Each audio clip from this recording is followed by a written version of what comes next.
one thing I've always liked about LA is that it is a bubble. It is a bit of a simulation. Yeah. Like there's always something going on. I can see why the simulation theory. Yeah. The I first always people find to it's talk like a about simulation. it. I'm sure the guy who actually discovered it, or maybe he's not from LA, but I feel like all the celebrities who talked about it being a real potential possibility live there. Yeah. And I can see why they think it's a simulation because, well, firstly, they're rich, so it kind of is a simulation for them. But It's money in things LA don't have as much consequence. Do you know what I've realised though? Money in LA gets you access, but also it's a real status symbol that, I've been lucky enough to travel around the world that I don't see as much of it. Like, here in the UK, you can have money and it's like, okay, cool, you've got a lovely car and a great house. Yeah. Cool, you've done well for yourself. Yeah. Whereas I noticed when I've, like, just from the car Can we have a house party there and trash it? That's Yeah, what people want to know. That's the thing. You can't do that in the UK. No one's invited no one to anyone's house, bro. Right. They said, you don't come to my fucking house. Yeah, right. What? All these random people. That is crazy, man. The more expensive the house is, the less likely it is. Yeah, but it's like, what I always found weird, James, is that going out there and how people would treat you different by how you would maybe like arrive to a place in an Uber or you drove there in a really nice car and a valet would get the way people would treat you. Does that help in your field of music when you're saying you're going to the studio and Stevie Wonder, Pharrell's maybe there, or Frank Ocean? Does it? It's not to say that like because of the status that you have, but does it help in terms of like the access of you're in that studio? So if you're in that studio and you walk past someone that is a musician, does that, I don't know how it works in your world, but is that like a level of out there like, hey, what's up, my guy, you're right? Yeah, I think it's if you've worked on something they respect, I guess. Maybe there's more, with a musician or, I mean, it's not my looks, you know what I mean? I don't know why I couldn't really tell other than, I'd been co-signed before I even got to America. That was, Ye co-signed me. Back in first person to shout me out on like national radio, so that was a huge help and in a way put me on because the next call was, or a couple calls later, was working on Lemonade, and then that was my entry to working in America, like on music in a lot of ways. And Frank, I was working on Blonde for a couple of years with him, and I don't know, I can't exactly remember the timeline of how that all happened, but once that had occurred, I guess that was just sort of it just threw me into a world of musicians and kind of and not just big famous pop stars, but also just musicians, like people in the studios, like people, producers, engineers, like making friends with people, realizing that okay, I might be English and like I don't know, a bit shy at the time, but we're all relating on this thing that we love. So it's like there's no real cultural barrier where it's like I'm learning about people's cultures, all the different parts of America that people are coming from, and how that's affected how they are and what because these people have all come from different parts to work on this thing in LA. So you're dealing with like a huge just a melting pot of different accents and dialects and like people talking about and different emotional approaches to music and like even why they're into music in the first place. Like, is it to make money, or is it because you're into because you're just so inspired to make music? There are some people I've met who just are. They're just like, I just felt like I was good at it, and it's just an easy way to make money. Fair enough. That is a fair enough reason. Yeah. Especially if you really need to make money. So, and then there's but then you also have to watch out for like where you put your time and energy and what and if it's going into the right thing, and are people trying to collaborate with you, or are they just using your energy to and then just like walking off with it and of course doing it? So it's like it's sort of the whole business, there's business and personal. It's like I don't really believe in that.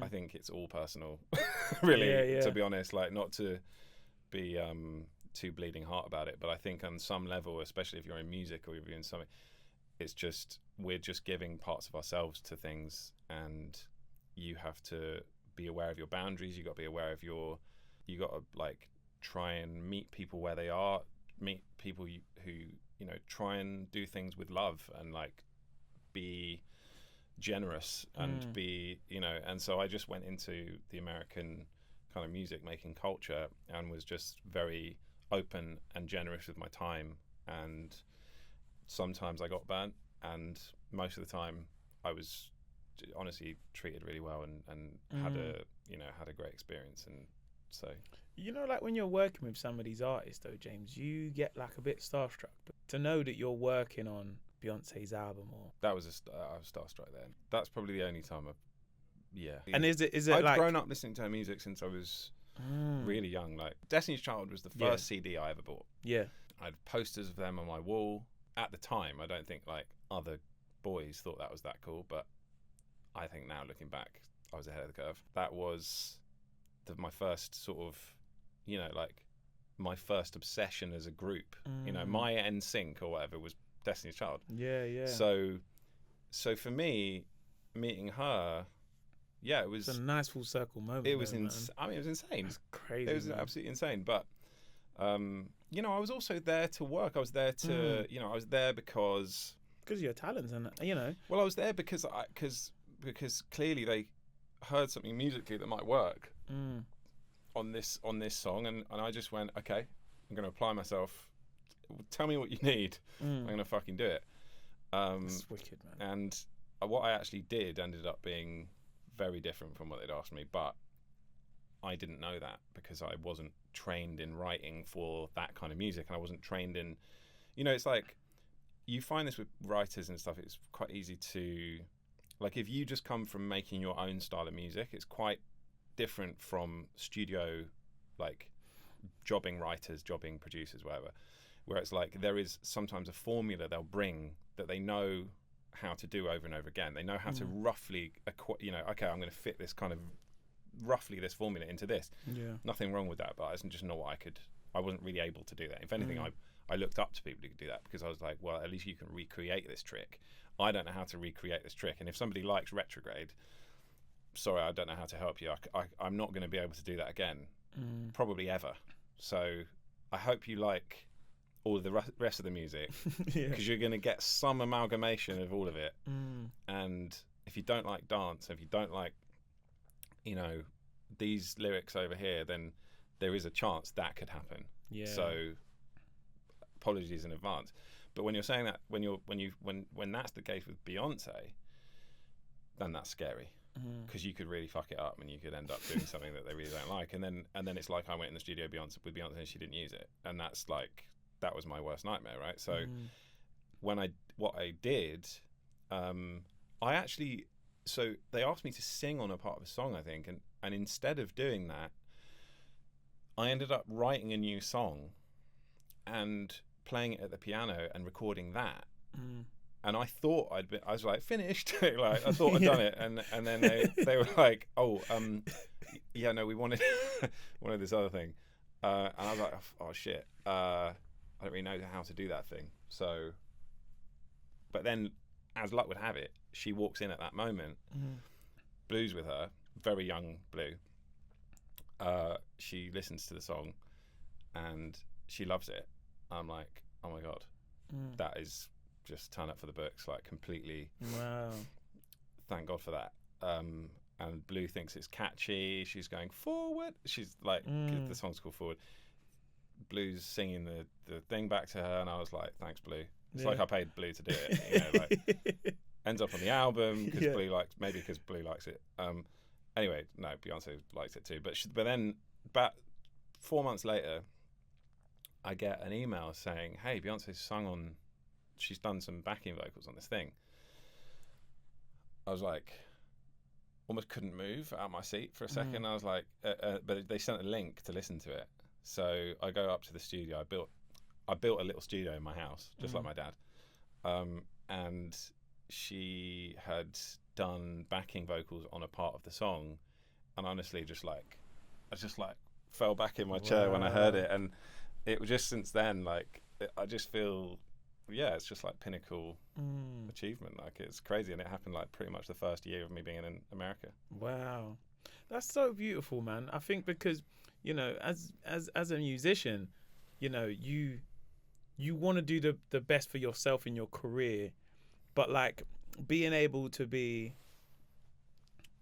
like, I don't know, a part of someone else's journey and assist them and create their moments as well is even just as special, or even sometimes specialer. Do you know what I mean? It was also a different part of my sort of thing. So like, what it taught me, I've had some awkward moments where I've tried to make something sound the way I want it to sound, or how I'd want it to sound for my own music, and been told by a producer, Rick Rubin, like, stop. Yeah. Like, it's not your music. Yeah. Like, just go do something else. You know, like, just, and chill.